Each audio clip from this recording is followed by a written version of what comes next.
Hello, Metcalf chess players. National Master Mike Fellman here, also known as Coach Fellman. Mike. Uh, this video is something special for you guys to help you get ready for nationals, and it's especially aimed towards the rookies who are not exposed, I should say, to my teaching on Tuesdays, but some of whom will be going to nationals or playing in the state tournament coming up here. And Coach Ribby, is going to be introducing you to some openings. And the two openings are going to be the Caro Kann defense and the London system. And, being a national master and someone really experienced in understanding different pawn structures, I thought, you know what, you guys need a video. So let's dive right into it. Uh, First thing, introduction to what the London is. Boom. D4, D5, and is characterized by bishop F4. And the main move for black here is C5. Uh, Another reasonable move is knight F6, but the main move is C5. Anyway, it's characterized by the move D4 and bishop F4. It can also be played against this move order, which I'm not going to cover in this video. And I actually think the best move here is D5, but black can also play a move like G6. Anyway, so after C5, white usually plays E3, knight F6,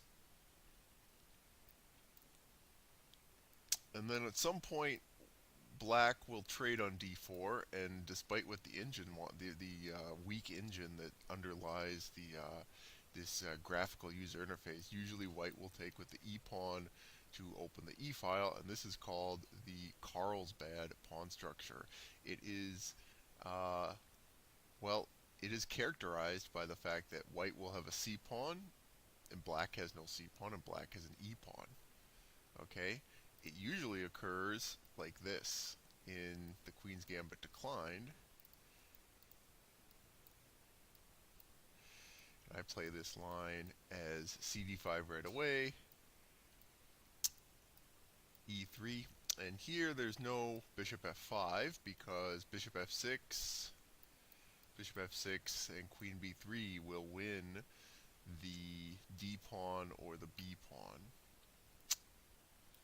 Okay, so that doesn't work. So C6, and now a quick queen C2 will stop bishop F5 and bishop D3, and then usually black will play knight BD7. Well, so anyway, we can compare this to we can compare black's setup, which black effectively has a London setup, to the setup that you will be playing with the white pieces. Colors will be reversed. In this setup, though, the bishop's passive on C8, and it's hard for it to get out. E6 is a pretty passive square.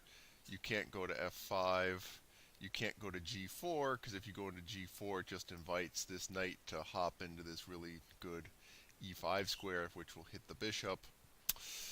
So, and the bishop is passive on E7.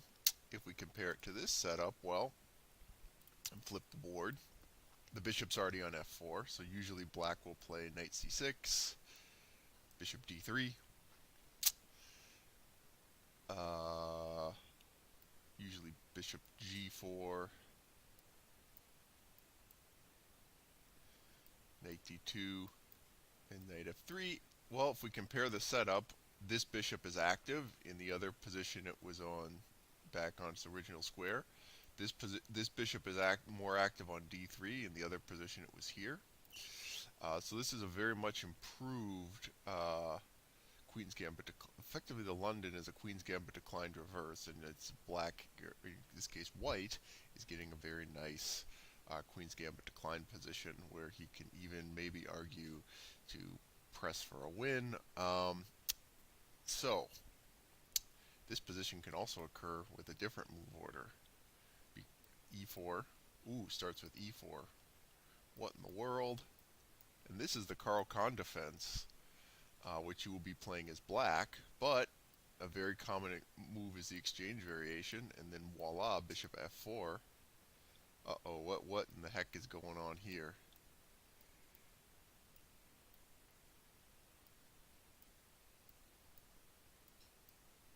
Knight d2. What? Oh no. Oh my gosh, same position, but it started with e4, e5. So you will actually be playing both sides of this position. Uh, because Ribby's going to teach you the Carl-Khan, and lots of people are going to play this exchange variation where they exchange right away on d5. So you'll be playing this position as black and as white. So that's why I think it's completely imperative that we understand the Carlsbad pawn structure, which is, again, this is usually it's given like this because it occurs more often for white in the Queen's Gambit declined. But it's really important to understand this pawn structure. Okay? So the other pawn structure that's going to show up and that I will talk about in future videos is called, well, I'm going to call it the Little London. And it's characterized where white will play e4, black will capture, white will take back with a piece, and I doesn't really, obviously this is not a real position where white just has a whole bunch of extra pieces. The point here is just to see the pawn structure, and usually like if the knight comes to e5, white uses the e file, posts the bishop up on d3 on the active diagonal, and white is a little bit favored because he has a further advanced pawn in the center. This can happen also both in the Carl-Khan and the London system. So let's take a look at that, kids. Okay, let's say he doesn't. Let's say instead of playing c5, he plays like knight f6. New main line.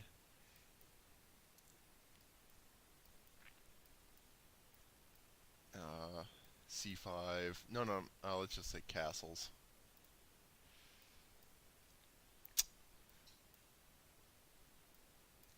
And I don't know, some passive move like rook e8. Well, all of a sudden e4, and we have this little London structure where we have, or because it's called the little center sometimes when you have d4 versus e6, or sometimes a pawn on e4 versus a pawn on d6. That's called the little center. So uh, this pawn structure will also occur when black plays a little bit passively and white is able to break with e4. And this also occurs in the Carl-Khan after, say, e4, c6, d4, d5. Another, instead of trading right away, another very popular line is knight c3. And theory says to play de4, knight e4,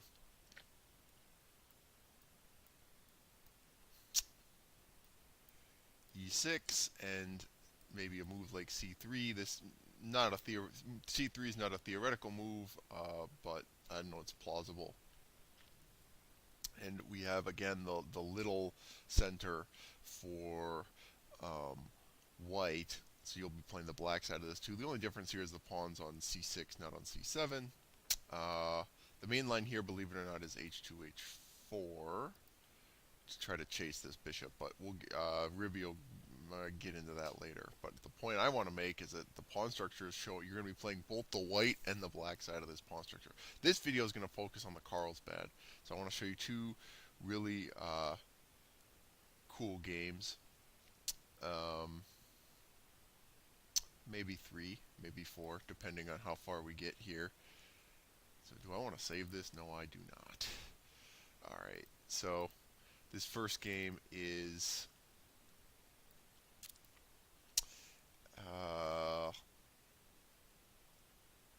Smat Laputian versus Yevgeny Sveshnikov, both two very strong GMs. So this is a London system basically reversed, where black is gonna get a London system set up, and so that's going to be basically characterized with d5 and his bishop on f5 rather than d4 and the bishop on f4. Okay, well, so why? And actually, both the games are going to be London system reversed. So I guess I should, where Black is adopting the London system. So I guess I should come clean here and say, well, why did you pick two games where the colors are reversed? Well, A, because they happen to be very good examples, and B, because I have to, as you progress, so somewhere around 15 or 1600, you're going to have to move on from this opening and pick something that gives you a better chance at an opening advantage. So the reason we're learning this is that the the learning the basic pawn structures is more important than learning the opening theory, and really much below 1600, that's what's going to count. I could even argue below 2000, but I really think once you're up to 1600, you should start playing more ambitious openings. So d4, d5, c4, this is the queen's gambit, but it's going to quickly transpose c6 and cd5, ed5, and bishop f5, and boom, we have a London-like system. That's kind of like the position I just showed you, but with colors reversed. e3, and I think this next move is very instructive, knight bd7. I think lots of players would reflexively pop bishop e7 in. It breaks the pin, it develops a piece, but this pin is temporary and it's not really that bothersome because after knight bd7, the only real way to try to exploit this pin is e4, which isn't possible right now. So maybe bishop d3, queen d3, bishop d6 is what was played, and the idea is to develop the bishop to a more active square. And now, really, the queen is one move. The queen's going to move away out of the pin soon, so the only way to exploit it is to play e4 now. But e4 is pretty weak because just simply takes and a simple move retreating the bishop, castles, castles, and white, a bunch of exchanges happen, and you might think, well, big deal. Well, this isolated d pawn is going to be a long-term headache uh, for black to, or excuse me, for white to deal with because, well, this pawn doesn't have any helpers. This c pawn is defended by another pawn, so if black starts or white starts attacking it with like rook c1 and all those moves, it's like, yep, go ahead and go ahead and take on c6 because it's going to cost you rook. Or if you play knight e5 and try to take on c6, be my guest, that's just going to cost you material. But this pawn, if black starts to pile up on it, well, white's going to have to use his pieces to defend it. So, and white also immediately, the square right in front of it is a very nice outpost for this knight. And in fact, if the knight just sitting pretty on d5 can never be kicked out, and if white says, all right, I'll exchange the knight, well, already the bishop and the queen were already starting to put some pressure on this pawn, and if maybe rook d1, then queen d5 with the idea of rook d8, and we can see that this pawn is coming under pressure. So e4 is not good. In fact, it just results in a better position for black. So bishop d6, the pin doesn't really do anything. Castles, bishop h4, queen e8, unpinning, and the idea is to play knight e4. So using this e4 square, or I guess e5 with the colors reversed, is a key idea in the London.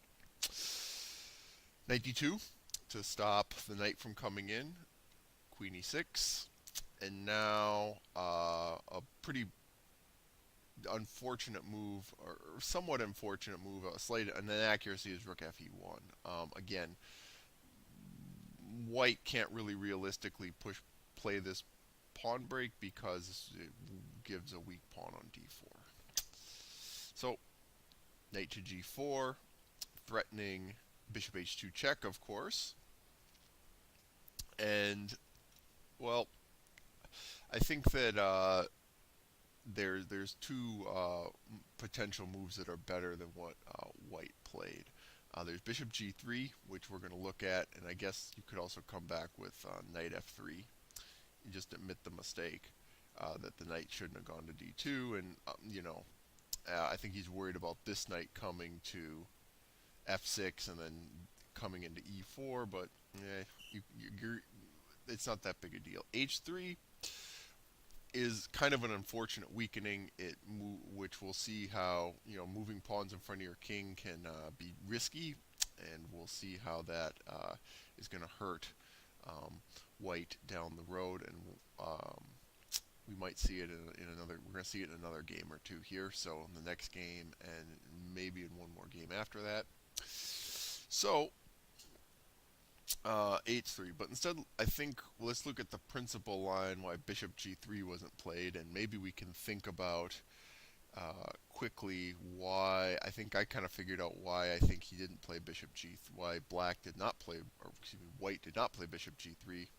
Well, because there's the really obvious bishop g3, hg3, queen h6, and it looks like everything is fine, because yes, queen h2 check is nasty, but either by knight f3 or knight f1, we can cover the h2 square.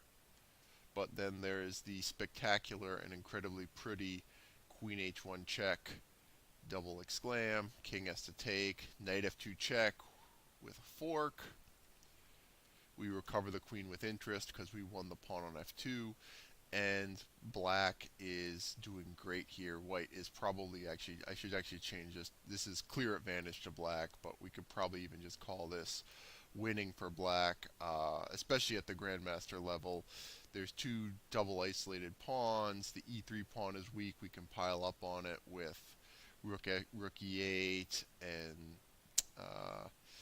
if he tries to liquidate it with e4, then the d pawn will be isolated and weak. So white has a lot of weak pawns, and he's just down a pawn on top of that. So black will definitely win another pawn here, and once you're up 2 pawns at the GM level, that's pretty much lights out.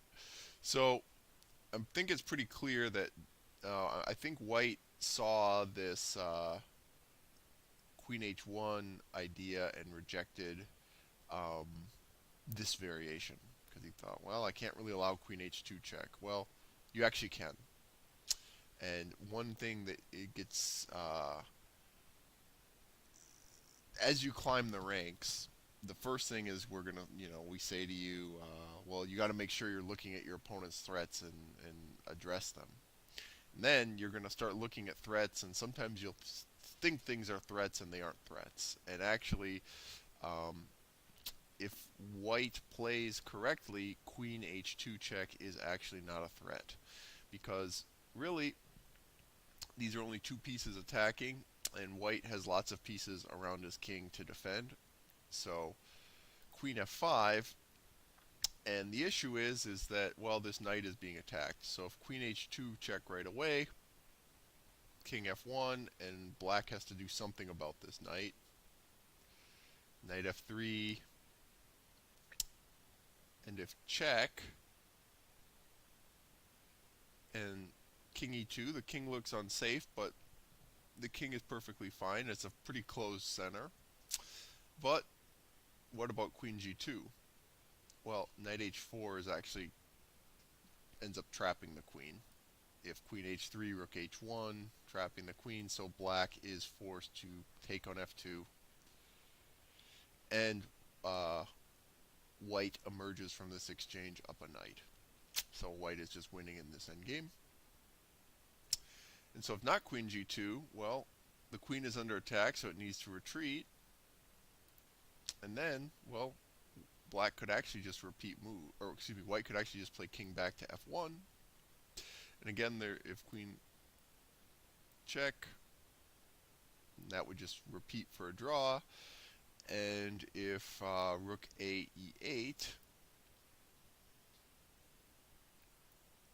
Then just simple move king g1, and there's no queen h1 check here because takes, and well, that's not a fork, so you lost your queen because the queen is now on f5 instead of d3. So it looks scary, but in fact, queen h2, if white defends right, queen h2 is actually not a threat. As pretty as this queen h1, this variation with knight f3, queen h1 check is, white did not have to allow it. And I think it's even for a grandmaster to, the queen coming to h2 looks so scary that it's kind of hard to believe you can allow it, but in this case it's okay. All right, instead h3, which is kind of weakening. So queen h6, knight f3. If bishop g, I should point out, if bishop g3, and just knight f6, and this pawn is going to be chronically weak. And in fact, we can start piling up with rook e8. And again, if e4, then the d pawn becomes weak. And white's king is also somewhat exposed. So this is just clearly better for the black pieces. So knight h2, check, queen h4. And now the earlier move, queen f5, and now I think one of the best moves in the game, rook a8, which holds the knight, but it also has the idea of playing a rook lift, which playing rook d6 and swinging the rook in along the 6th rank. So white plays b4. I want to talk about the move b4. So this is called the minority attack, and it's a typical plan for the side with the e-pawn in the Carlsbad pawn structure. So if someone plays the exchange Carl-Khan against you when you were playing the Carl-Khan, you might play this plan, or you'll be defending against it when you have the London system potentially. So the idea is this. I'm going to insert enter a null move. The idea is to play b5, and black is stuck, kind of, because if we take here, knight b5, and this pawn's isolated. Okay. If we allow bc6, b5, and I guess I'll insert another null move, and you allow bc6, well, now the c6 pawn is weak. So either way, white is going to give black a weak pawn. That's the idea. And if again, if push past with c5, then dc5, and this pawn on d5 is isolated. Okay. So again, I am not trying to analyze this exact position. I'm just trying to show you the idea of playing b5. Obviously, like here, c5 is really bad because I guess we can just take this for free in this position, right? But I'm just trying to show you the ideas, right? All right. So that's the idea of the minority attack. So knight b, but the two things with the minority attack. One, the rook lift is very powerful counter plan against the minority attack. You're going to see in a minute why. And the other thing is the minority attack usually gives up this square. And if its color's reversed, it's the c5 square. So the c4 square, the c5 square. So knight b6 just naturally heads in. b5, and now rook d6, which this is a very powerful move, which uses this rook for attack. This is why the rook lift against the minority attack is so good. It uses the rook for attack and defense. Because if there's a weak pawn on c6, the rook can be used to defend the pawn along the 6th rank, and it can be slide along like to f6 or g6 to attack the white king. So the rook is being used both for attack and defense, which is a very, very powerful idea. So there is actually a threat here, which is rook f6, which would skewer this pawn. So rook e2, rook f6, and we decline to trade queens because we're trying to attack. a4, a5. I might have just played knight c4, but whatever. And I think a4 is kind of bad. I think that there's no reason to. The knight wants to come to c4 anyway, so he shouldn't force the knight to c4. a5, c4. Now the a pawn's actually kind of a target. Rook to g6. Queen to g5 with another very, very subtle threat of knight e5. Okay? And if de5, if knight take, so knight, if de5, then queen e5, and it's check. And we pick the rook up in the corner.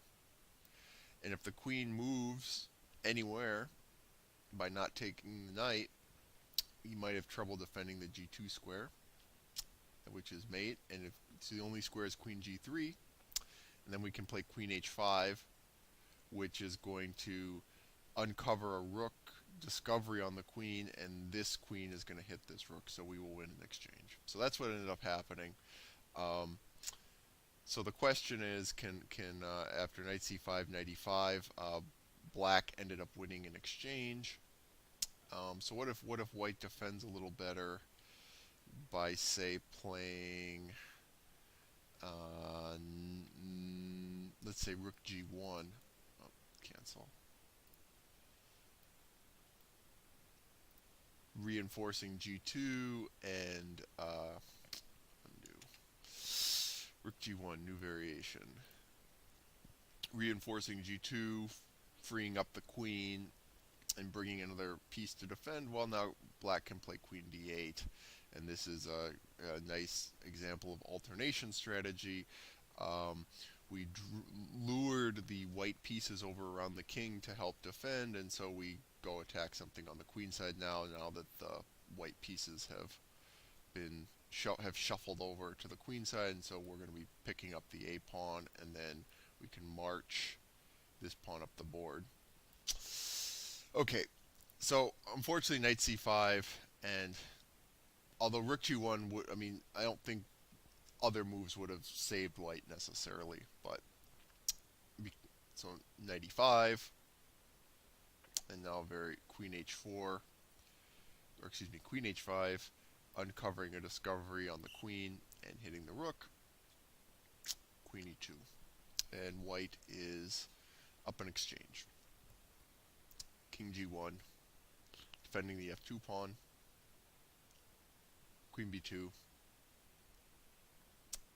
and just queen b5. h6, making Luft for the king. Rook e8. And slowly but surely, black takes over the position because the two rooks are going to be much better than the knight. Rook e7. If queen c6, there is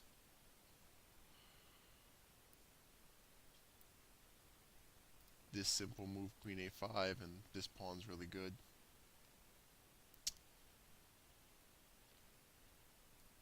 Rook b7 and rook b8. And the outside pass pawn is decisive. Rook a8, supported by the two rooks.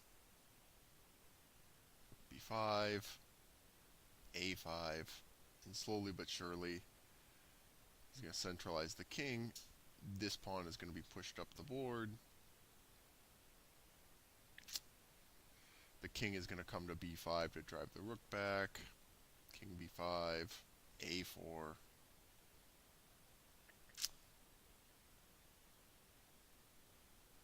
And white tries his best, but the result here is never really in doubt.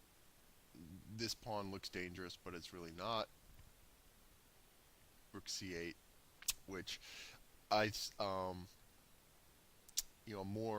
this is kind of a spectacular way to win. You'll see in a second. Just pushing this pawn forward is going to win as well because, well, if something like d7, just a2. and queen, and well, we just sack our rook for it, and you know we don't care. We're up a queen now, right? So we win the race pretty easily there. But rook c8 is kind of a spectacular way to win because it looks like d7. It just walks right into d7. But now rook c6 double exclam, and if d8 queen, rook f6 is checkmate. Or will be check. He's forced to play queen f6 to avoid checkmate, right? So d8 knight check, f6 check, and rook b2, and now this pawn cannot be stopped because the only squares that could stop its advance would be b5, b3, or c2, and well, white can't get to any of those squares, right? Because the rook controls them all. So, seeing as he's about to be down a queen, white resigned the game. This saw the idea of the rook lift, and we kind of saw the failed minority and how it's a really nice thing to use, not just to attack but also for defense.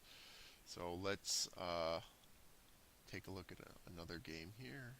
Yes, I will save this. Flip the board again because it's another reverse position. And this is, one Nikola Petreg versus a former world champion Vladimir Kramnik, and he's not world champion yet when this game was played. He beat Kasparov in 2000, but he was kind of making his ascent, and he plays this game incredibly well despite it being a rapid game, which I think it's like 25 minutes for each side. d4, d5, c6, and again cd5, ed5, and after bishop f5, we'd be right back into the London system. He played bishop e7, which is okay too, and I said that lots of players would play that reflexively. Well, it turns out even a world champion. And now bishop f5, and now it's very close to being a London. It's very similar to a London system-like setup. Bishop d3, and rook a b1, with clearly white wants to play this minority attack. a5 to stop it, a3, white insists, and knight e4. So one advantage of the bishop e7 move is it allows black to post his knight up on e4 faster. Queen e7, b4, and now this is a very, very nice, another nice way to counter the minority attack, b5. Okay, so it looks like we're giving ourselves a backwards pawn, but remember how I said in the last game how b4 is going to give up leaves the c4 square weak. We can plug the c file by swinging our knight into this beautiful outpost protected by two pawns. So queen c2, a b4, a b4, knight d6,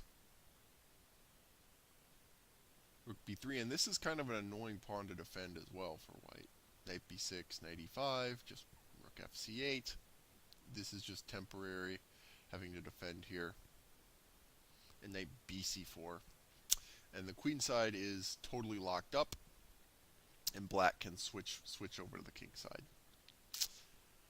Knight to c5, but it's kind of stranded. The knight has no targets to attack. Okay. Rook back to e8, and black switches back over to the king side. So now, again, h3 is an unfortunate weakening. You really don't want to move pawns in front of your king, especially when your opponent is going to try to attack over there. One of the issues, one of the reasons black has an initiative on the king side is because he can use the e file. He can, it's very different, or the d file, right? Play like rook d8 and rook d6 and swing his rook over, and it's very difficult for the white rooks to do anything on the king side. And so his knights can get over there, but black's knights can get over there too. The queen can get over there, but black is able to bring his rooks to bear, and that's going to break the tie. Um, so g6. And it's not such a big deal if black moves pawns on the king side because, well, white's pieces, again, can't get over here. So, but black's pieces can take advantage of weaknesses on the king side. Rook a7. The idea is to eventually swing over with rook e7. h5. Queen g5. And rook ae7. And so now there's all sorts of potential sacrifices on e3. Knight f5, which is kind of telegraphing this, but it's kind of uncomfortable for it. So there's not an easy way for black to or white to stop this. In fact, knight h4 is kind of an unpleasant threat. So I think he played rook a2 with the idea of knight h4, maybe playing f3, defending along the second rank. But now knight ce3, rook e3, and it gets to be very difficult for black to even move, or for white to even move. So rook f2, queen h4, queen d2, and knight d4. And it's quite, again, as I said, it's quite difficult for white to even move. If this knight moves, then rook e2 is very strong, taking over the second rank. If this knight moves, say knight d3, there's knight b3 forking these two pieces. If this rook moves back to f1, there's knight f5 with the idea of knight g3. And if this rook moves off, say like rook f1, well, or like rook d1 maybe, there's still this idea, and then this knight is undefended. So it's very difficult for white to even move. So rook cf1, knight f5, and rook f5 is kind of forced because this check is too strong. Knight d1, rook e1. And now we take the second rank with rook e2. Queen c3, and then a very nice move, just rook d1 with the idea of rook d1, queen f2 check, and mate. So after rook d1, there's no real way to stop this. If white makes another move, we're going to play check, and then when the king takes, queen f2 will be mate. So, and if the queen tries to say come over and defend f2, then we can play check, and if king f1, queen e1 is checkmate. So, and in any case, black is going to be up material, a lot of material, a couple pawns, and an exchange. So it's pretty hopeless, even if there's not, even if white is not defending against mating threats. So I think we saw two very powerful ideas for the side playing the London setup against one of the main plans against the London, which is the minority attack, which is this b4 and b5 idea, occupying the c4 square, stopping the minority attack, and then playing down the e file. And in the other game, allowing the minority attack, but playing the rook lift and defending along the 6th rank. And in both games, we use the e4 square, which, again, in the reverse setup is going to be the e5 square. Okay, so I think in the next video, we're going to see the minority attack succeeding. Well, why do we need to see it succeeding? Because you will be playing, when you play the Carl Khan, you'll be playing the pawns, you'll be playing the other side of this pawn structure. And you got to see, you got to be ready for it. See when it works, because you'll be up against it even when you're playing against the minority attack. That will be useful for you. I think one more point I think I want to recap is, if we go back to the other game, you know, this advance is almost never good, right? Because of the isolated pawn, and so the conversely, the c5 advance is almost never good because it gives a weak d pawn for black. Okay, so it's a pretty rigid pawn structure, right? Because both sides, if they play their pawn break, it's just going to give them themselves a weak pawn. So that's also something to keep in mind. Okay. Uh, all right. So we covered a lot, but it hopefully, if anyone wants to review this with me, I'm more than happy to. This is Mike Fellman signing off.